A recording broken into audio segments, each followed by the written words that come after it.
concept of, or this teaching rather, of love thy enemy.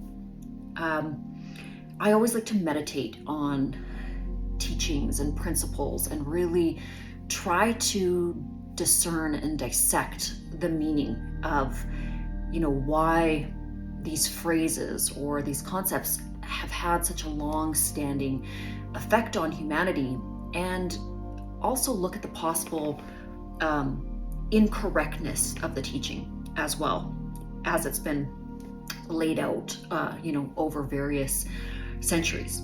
So it's my understanding that when Jesus said, love thy enemies, it was a multifaceted lesson in the understanding and nature of reality itself. So of course we know that the underlying principle to having a joyful, loving, exciting existence is gratitude, is understanding your own journey. And the unfoldment of oneself, again, is really about loving the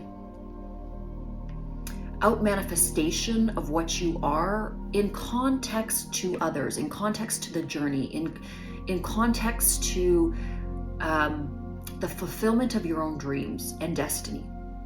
So let's circle back to why somebody might have said that it was imperative that we love our enemies. I think let's unpack this a little bit.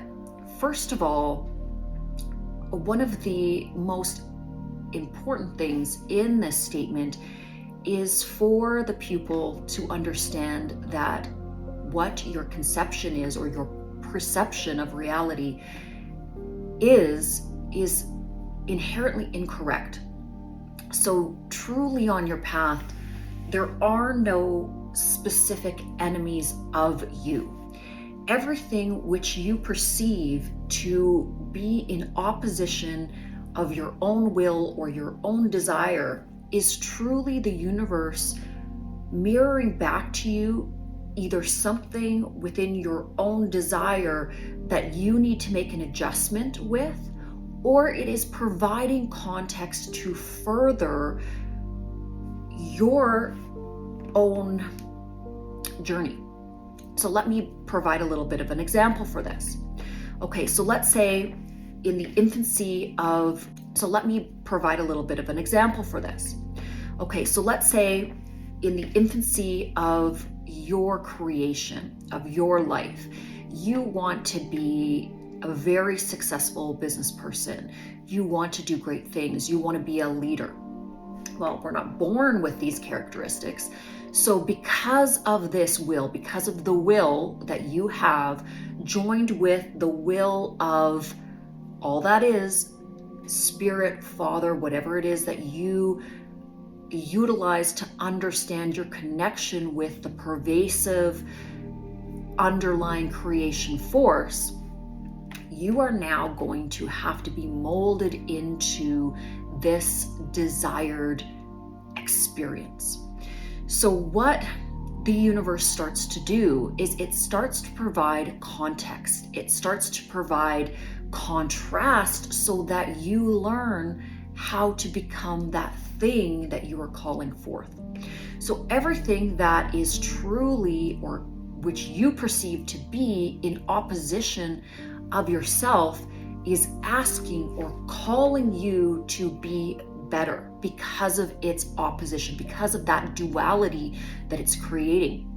So the struggle, the pain, the frustration, the hardships are actually sculpting and molding you into becoming that dynamic leader, that powerful entrepreneur, that individual that is able to handle a multitude of tasks and environments and really become something that you're able to be proud of.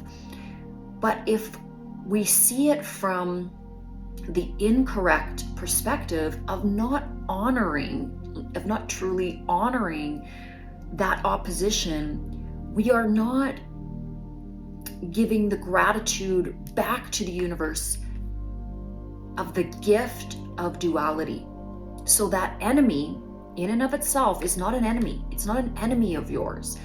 It is that context which is providing the backdrop for you to realize the totality of your initial request, of the initial will for you to step into your greatness. And the only way that we, the observer, can understand what it is that we want to experience is through observation. And the only way that we can discern what we want to create is through context, knowing it's other, okay?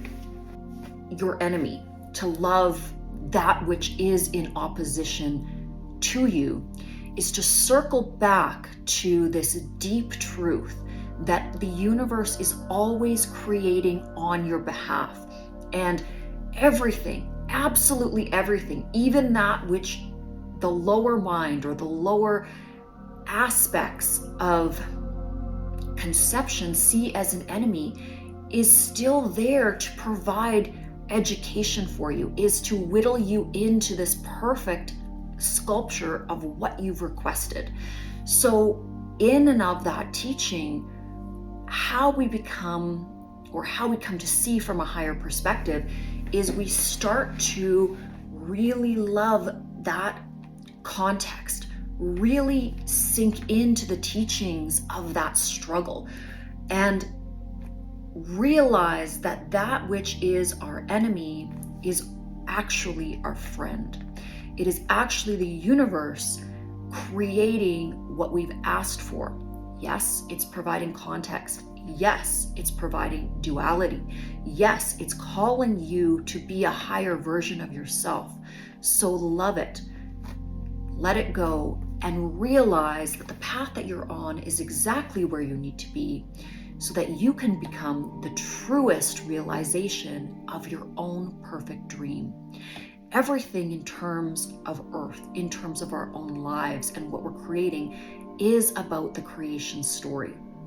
And so the next level of this teaching is, what are you asking for? What are you actually co-creating for yourself so you can achieve and experience the perfect unfoldment of your own destiny? Manifest destiny. Do it through right principles. Return to this innate knowing that creation is the most beautiful love story. Creation is the unfoldment of that story. It's the story, it's the adventure, it's the obstacles that create everything that is, and everything that is truly exciting and worth having. Okay, I'm gonna wrap this video up, but hopefully we'll see you in the next teaching.